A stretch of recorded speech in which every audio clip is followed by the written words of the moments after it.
नमस्कार, शुभ प्रभात। आज हम पढ़ने जा रहे हैं कक्षा 11 की पाठ्य पुस्तक आरोह का दूसरा पाठ गद्य भाग में, जिसकी लेखिका है कृष्णा सोबती।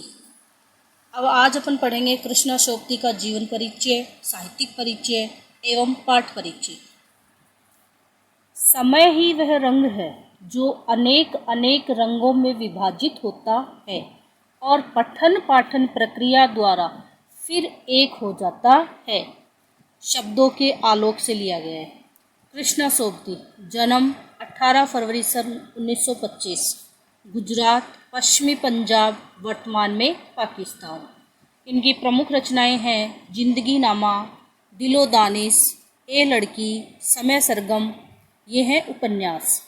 धार से बिछुड़ी, मित्रों मरजानी, बादलों के घेरे, सूरजमुखी, अंधेरे के, ये सब है इनके कहानी संग्रह।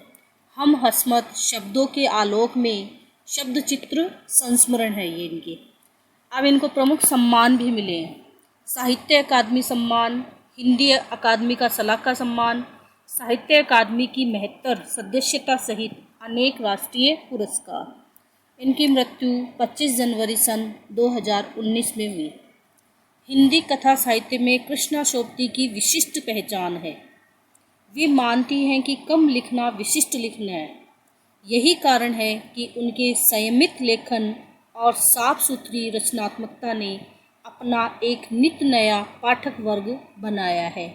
उनके कई उपन्यासों, लंबी कहानियों और संस्मरणों ने हिंदी के साहित्यिक संसार में अपनी दीर्घजीवी उपस्थिति सुनिश्चित की है।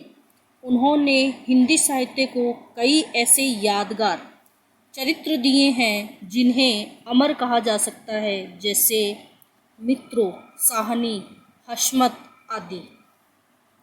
भारत पाकिस्तान पर जिन लेखकों ने हिंदी में कालजयी रचनाएं लिखी हैं, उनमें कृष्णा सोबती का नाम पहली कतार में रखा गया, यानी सबसे पहले। बल्कि ये कहना उचित होगा कि यशपाल के झूठा सच, राही मासूम रज्जा के आधा गांव और भीष्म साहनी के तमस के साथ साथ कृष्णा सोबती का जिंदगी नामा इस प्रसंग में एक विशिष्ट उपलब्धि है। यानी सभी रचनाएं भारत और पाकिस्तान से संबंधित लिखी गई हैं, जिनमें कृष्णा सोबती का भी नाम अग्रीम है। संस्मरण के क्षेत्र में संस्मरण गद्य की एक शैली है। गद्य की 14 विधाएं हैं, जिनमें से संस्मरण भी एक शैली है। के क्षेत्र में हम हशमत शीर्षक से, कहाँ से लिया गया है? हम हशमत शीर्षक से उनकी कृति का विशिष्ट स्थान है, जिसमें अपने ही एक दूसरे व्यक्तित्व के रूप में उन्होंने हसमत नामक चरित्र का सृजन कर एक अद्भुत प्रयोग का उदाहरण प्रस्तुत किया है। कृष्णा जी के भाषिक प्रयोग में भी विविधता है। उन्होंने हिंदी की कथा भाषा को एक विलक्षण ताजगी दी है।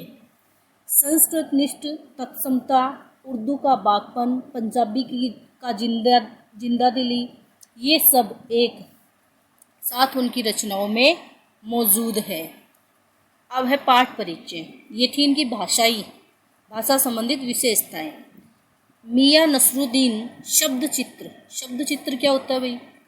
जैसे हम रेखाओं से चित्र बनाते हैं, उसी प्रकार से शब्दों के माध्यम से अगर हम किसी के बारे में बता रहे हैं तो वो होता है शब्द चित्र। तो यहाँ किसका शब्द चित्र है? मियां नसरुद्दीन का। हम हसमत नामक संग्रह से लिया गया। कहाँ से लिया गया है? हम हसमत। इसमें खानदानी नानबाई किसको कहते हैं? खाना बनाने वाले को, रोटियां बनाने वाले को। मियां नसरुद्दीन के व्यक्तित्व, रुचियों और स्वभाव का शब्द चित्र खींचा गया है। मियां नसरुद्दीन अपने मसीहाई अंदाज में रोटी पकाने की कला और उसमें खानदानी महारत को बताते हैं। वे ऐसे इंसान का भी प्रतिनिधित्व करते हैं जो अपने पेशे को, यानी अपने काम को, कला का दर्जा देते हैं और करके सीखने को असली हुनर मानते हैं। यानी किसी भी कार्य को अगर हम करके सीखते हैं तो वही हमारे अंदर क्या है? हुनर है, कला है। तो इस प्रकार से अपन ने देखा कि मियां नसरुद्दीन क्या है? नानबाई हैं। नानबाई यानी खाना बनाने वाले, रोटियां बनाने वाले। ये तरह तरह की रोटियां बनाते हैं और इन्होंने ये जो काम है उसे ही क्या माना है? कला माना है। और अपने जो वालिद हैं या पूर्वज हुए हैं उन्हीं से इस कला को उन्होंने सीखा है और निरंतर करते रहने से ही किसी कला का विकास होता है, ऐसा उन्होंने इसमें बताया है। आगे का जो पाठ है कृष्णा सोबती का मियां नसरुद्दीन, वो हम अगले वीडियो में पढ़ेंगे।